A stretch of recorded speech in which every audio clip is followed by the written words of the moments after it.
Hello दोस्त, नमस्कार। जैसा कि हम लोग पिछले वीडियो में पढ़े थे वेक्टर का एक्सरसाइज 10.1 का सॉल्यूशन, तो आज हम उसके आगे देखेंगे क्या पढ़ना है। तो हम लोग उसके आगे जस्ट आगे पढ़ना है कि multiplication of vector by scalar, मतलब कि किसी वेक्टर को जब स्केलर से मल्टीप्लाई किया जाए तब क्या होगा। तो मान लेते हैं कि कोई एक वेक्टर ए, इसको किसी स्केलर के साथ मल्टीप्लाई कर दिया जाए। मान लेते हैं कि लेमडा के साथ इसको क्या कर दिया जाए, मल्टीप्लाई कर दिया जाए। तो अगर इसको लेमडा के साथ मल्टीप्लाई करेंगे तो ये क्या हो जाएगा, लेमडा वेक्टर है। मतलब कि अगर ये वेक्टर ए मान लेते हैं कि 2 यूनिट है और इसको जब लेमडा से मल्टीप्लाई कर दें तो ये क्या हो जाएगा, 2 इंटू लेमडा यूनिट्स। मतलब कि जिस स्केलर से मल्टीप्लाई करेंगे उतना ही स्केलर क्या होगा, इसका जो मैग्नीट्यूड होगा बढ़ जाएगा। मतलब कि लेमडा के अगर वेक्टर ए के मैग्नीट्यूड के साथ मल्टीप्लाई करते हैं तो लेमडा वेक्टर ये हो जाएगा। इसी के जस्ट आगे हम लोग अगर बात करें यूनिट वेक्टर की, बहुत ही इंपॉर्टेंट है। एग्जाम में भी डायरेक्ट 1 नंबर में पूछ सकता है कि कोई वेक्टर दे देगा, उसका यूनिट वेक्टर निकालने के लिए बोलेगा। कोई 2 वेक्टर दे दे, उसको बोलेगा कि ये दोनों वेक्टर के सम का यूनिट वेक्टर क्या होगा। तो यूनिट वेक्टर हम लोग पढ़े थे कि जिसका मैग्नीट्यूड कितना होता है, 1 होता है। यूनिट वेक्टर को डिनोट करने के लिए हमें जैसे मान लेते हैं वेक्टर ए है, तो ए के ऊपर अगर कैप दे दें तो is the unit vector of vector A. मतलब कि वेक्टर ए का जो यूनिट वेक्टर ए के ऊपर कैप दे दें। अब इसको निकालेंगे कैसे, जैसे कि मान लेते हैं कि कोई एक वेक्टर दे दें a1i b1j प्लस abc लिखते हैं c के। अब बोल रहा है इसका यूनिट वेक्टर बताएं। तो यूनिट वेक्टर इक्वल टू होता है, जिस वेक्टर का यूनिट वेक्टर निकालना है वो वेक्टर और बताओ उस वेक्टर का मैग्नीट्यूड, यही होता है यूनिट वेक्टर। यूनिट वेक्टर क्या होता है, जो वेक्टर का यूनिट वेक्टर निकालना है वो वेक्टर और बट्टा में उस वेक्टर का मैग्नीट्यूड। अगर एग्जाम्पल के अगर इसी को हम लोग फॉर्मूले के रूप में लिखना चाहें तो क्या हो जाएगा, ai plus bj plus c के बट्टा में इसका मैग्नीट्यूड क्या हो जाएगा, a square plus b square plus c square. इसको लिखना चाहें तो a बटा root under a square plus b square plus c square i plus b बटा root under a square plus b square plus c square j plus c बटा root under a square plus b square plus c square के। ये formula हो गया। तो formula याद नहीं रखना, याद इतना ही रखना है कि जिस वेक्टर का यूनिट वेक्टर निकालना है उस वेक्टर को उसके मैग्नीट्यूड से क्या कर देंगे, डिवाइड दे देंगे, तो वो निकल जाएगा यूनिट वेक्टर। किस डायरेक्शन में, जो जिसका निकाले हैं उसी वेक्टर के डायरेक्शन में ये क्या हो जाएगा, यूनिट वेक्टर हो जाएगा। इसके आगे अब हम लोग देखेंगे, यूनिट वेक्टर देख लें। अब इसके जस्ट आगे है कंपोनेंट फॉर्म। क्या है, कंपोनेंट ऑफ ए वेक्टर। तो वेक्टर के लिखने का एक फॉर्म है जिसको कंपोनेंट ऑफ वेक्टर्स कहते हैं।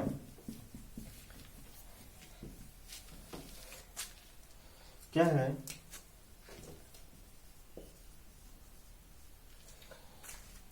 कंपोनेंट्स ऑफ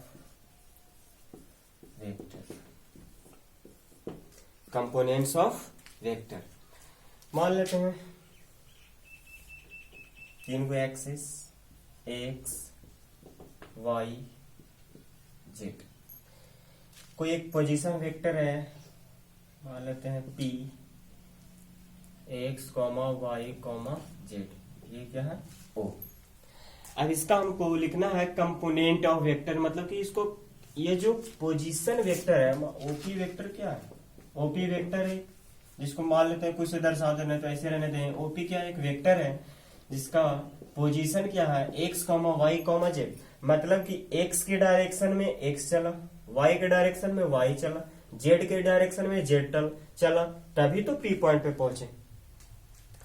अब यहां से x एक्सिस के डायरेक्शन में जो यूनिट वेक्टर होगा i होगा, y के डायरेक्शन में j और के के डायरेक्शन में, सॉरी जेड के डायरेक्शन में के, मतलब आई जे के है क्या, तो i is the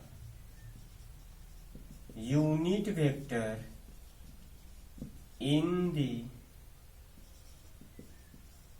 direction of x axis.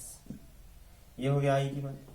जे की अगर बात करें तो j is the direction of Y axis, और जेड सॉरी के क्या हो जाएगा, k is the unit vector in the direction of Z axis. तो एक्स वाई जेड के डायरेक्शन में आई जे क्या है, यूनिट वेक्टर है।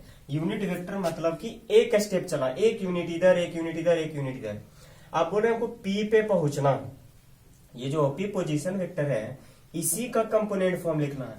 तो ओपी वेक्टर इधर कितना एक्स जाना है, इंटू आई करेंगे, मतलब कि एक्स में अगर आई से मल्टीप्लाई कर दे तब पहुंचेंगे एक्स पे, प्लस वाई जे प्लस जेड के। It is the component form of vector P. मतलब ये क्या हो गया, इसका क्या होगा, ओपी जो वेक्टर है इसका ये क्या हो गया, कंपोनेंट फॉर्म हो गया। एक्स वाई जेड की अगर बात करें, X comma Y comma Z, इसको बोलते हैं हम लोग स्केलर कंपोनेंट। क्या बोलेंगे इसको, scalar component. X I comma Y J comma Z के की अगर बात करें तो ये होता है vector component. X comma Y comma Z क्या है, scalar component. X I comma Y J comma Z के क्या है, वेक्टर कंपोनेंट है। अगर इस वेक्टर का ओपी वेक्टर अगर इसकी मैग्नीट्यूड निकालने की बात आ जाए तो जो स्केलर कंपोनेंट है उसकी स्क्वायर करके क्या करेंगे, जोड़ देंगे। स्क्वायर क्या है, x square plus y square plus z square. ये हो गया इसका मैग्नीट्यूड की बात हो गई, मैग्नीट्यूड।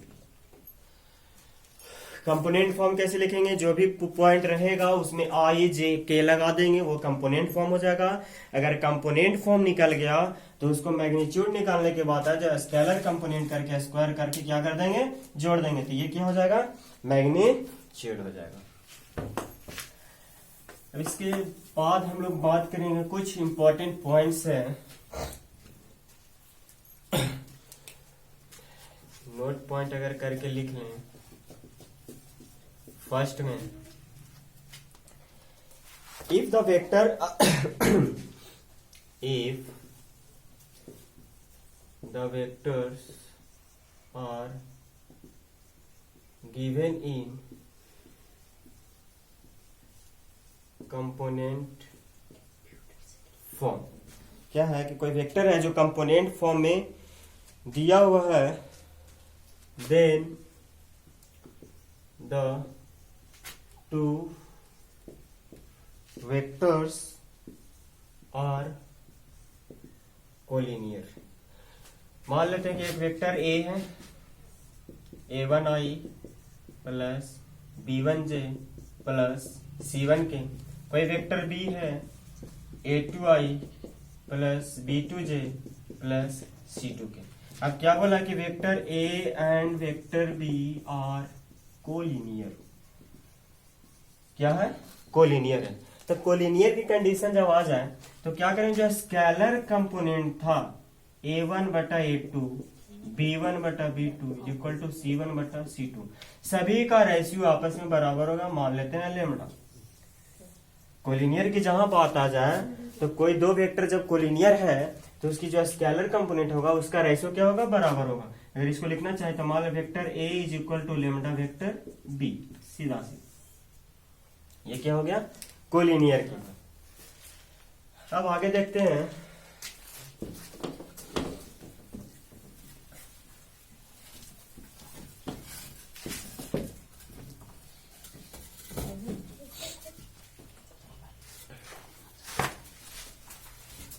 सेकेंड पॉइंट की अगर बात करें हम लोग तो सेकेंड पॉइंट में है कि इफ कोई एक वेक्टर है a1i plus b1j plus c1k, then A1 B1 C1 क्या है, A1I plus B1J plus C1K क्या है, कोई एक वेक्टर है। तो A1 B1 और C1 क्या हो जाएगा मेरा, direction ratio. A1 B1 C1 और कॉल्ड डायरेक्शन रेशियो, यानी क्या कहलाएगा, ये डायरेक्शन रेशियो कहलाएगा वेक्टर ए का। एग्जांपल मान लेते हैं कि कोई एक वेक्टर है 2I plus 3J plus 4K है। अगर डायरेक्शन रेशियो की बात कर दे तो 2,3,4, ये हो गया इसका आंसर। थर्ड पॉइंट की अगर बात करें तो in case if it is given that LMN क्या है, और LMN को क्या बोलते हैं, डायरेक्शन कोसाइन, ये दिया हुआ है ऑफ ए वेक्टर, मतलब किसी वेक्टर का जो डायरेक्शन कोसाइन है वो दिया हुआ है, तब क्या हो जाएगा, LI MJ NK, मतलब कि L को लिखते हैं cos alpha I plus cos beta J plus cos gamma K। अगर डायरेक्शन को साइन दिया हुआ है तो उसमें अगर I J K अगर लगा दें तो ये क्या हो जाएगा, etch the unit vector in the direction of that, मतलब जिस वेक्टर का ये डायरेक्शन को साइन दिया हुआ है उसमें unit vector of x axis y x के जेड एक्सिस का आई जे के अगर लगा दें तो ये हो जाएगा यूनिट वेक्टर किसकी डायरेक्शन में, उसी के डायरेक्शन में जिस वेक्टर का ये डायरेक्शन को साइन दिया हुआ है। अब हम बात कर लेंगे कुछ और अगले नेक्स्ट पॉइंट की। कहाँ गया हो,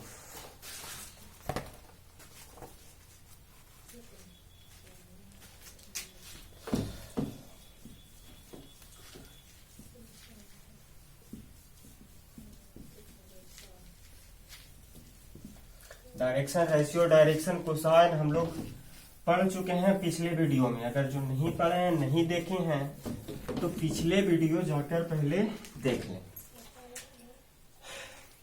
अब हम लोग बात करेंगे कि ये तो था पोजीशन वेक्टर, मतलब कि ओरिजिन से किसी पॉइंट का हम लोग निकालना था। अब अगर बात आ जाए कि दो पॉइंट के बीच अगर वेक्टर पता करना हमको, मतलब कि वेक्टर ज्वाइनिंग टू पॉइंट्स, क्या है, वेक्टर ज्वाइनिंग टू पॉइंट्स। मान लेते हैं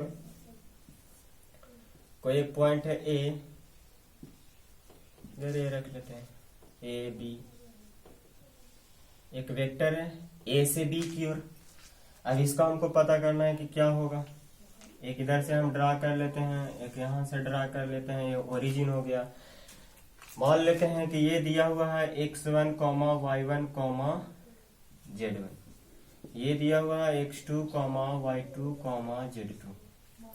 पोजीशन वेक्टर, एक पोजीशन वेक्टर हो गया OA, दूसरा पोजीशन वेक्टर क्या हो गया, OB हो गया।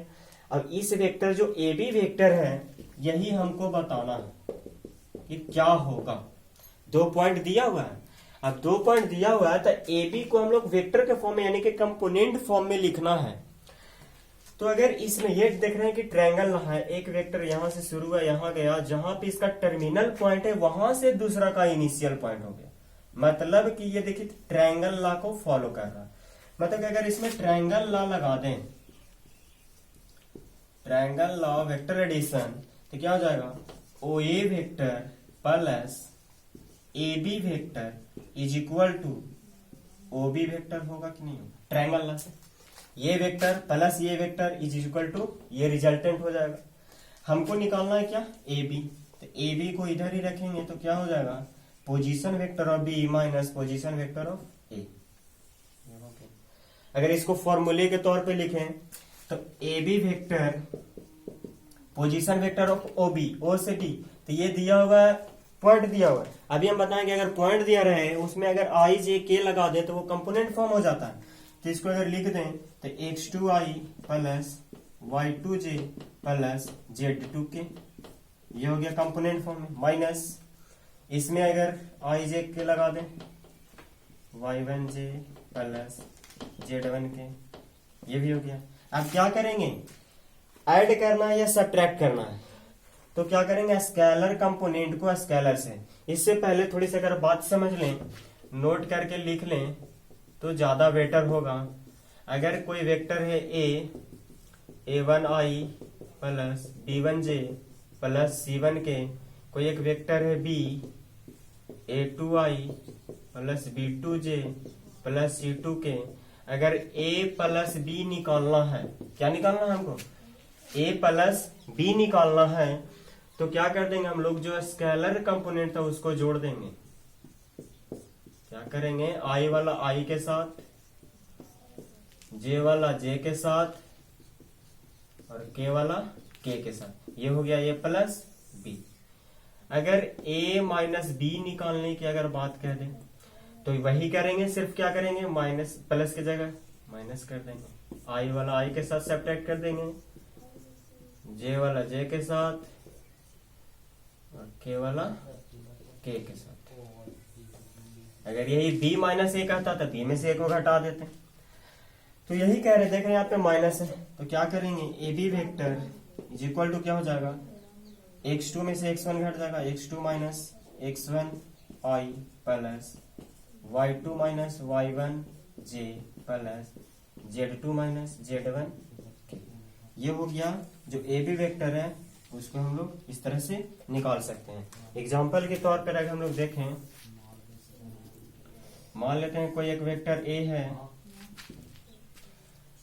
2i plus 4k plus j यहाँ पे होगा k। अगर वेक्टर b एक मान लेते हैं 6i plus 7j plus 3k।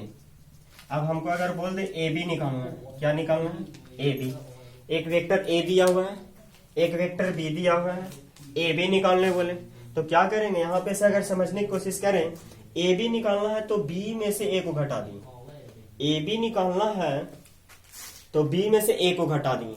अगर बी ए निकालना रहता तो a में से b को घटाते, लेकिन यहाँ निकालना ए बी, तब b वाला में से क्या करेंगे, a वाला को घटा देंगे, कुछ करना नहीं है। 6 में से 2 गया 4 आई, 7 में से 4 गया 3j, 3 में से 6 गया -3k, हो गया आंसर। अब अगर इसका मैग्नीट्यूड कहते निकालने के लिए तो क्या करेंगे, जो भी x y z है सबका स्क्वायर करके क्या करेंगे, जोड़ देंगे। 16 प्लस 9 प्लस 9, 16 9 25, 25 9 रूट 34 यूनिट्स, ये हो गया इसका मैग्नीट्यूड। अगर फॉर्मूला यहां से लिखना चाहे हम लोग, तो फॉर्मूला अगर ए बी का मैग्नीट्यूड का रहे तो क्या करेंगे, x2 माइनस x1 का whole square plus y2 minus y1 का whole square plus z2 minus z1 का होल स्क्वायर और रूट अंडर, ये हो गया इसका मैग्नीट्यूड।